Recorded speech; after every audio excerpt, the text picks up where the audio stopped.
આ તરફ one nation one ઇલેક્શનને લઈ ગાંધીનગરમાં મહત્વની બેઠક યોજવામાં આવી હતી। જેપીસીની બેઠક ગાંધીનગરમાં યોજવામાં આવી હતી, જેમાં પ્રથમ દિવસે બેઠકમાં સરકાર તરફથી પ્રેઝન્ટેશન રજૂ કરવામાં આવ્યું હતું। મુખ્ય સચિવ, પોલીસ વડા, મુખ્ય નિર્વાચન અધિકારી આ બેઠકમાં હાજર રહ્યા હતા। વિધાનસભા સામાન્ય વહીવટના વિભાગના અધિકારીઓ સાથે બેઠક યોજવામાં આવી હતી।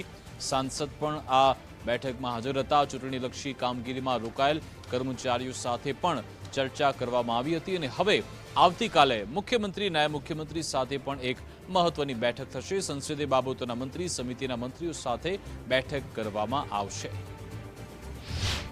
वन नेशन वन इलेक्शन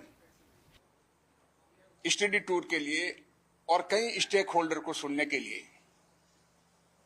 यहाँ पर आए और जो यहाँ पर कई कार्यक्रम है। पहले हमने यहाँ पर सभी ब्यूरोक्रेट्स को सुना, चीफ सेक्रेटरी, डीजीपी और उनके साथ में विभिन्न विभागों के सेक्रेटरीज थे, अलग अलग मिनिस्ट्रीज के।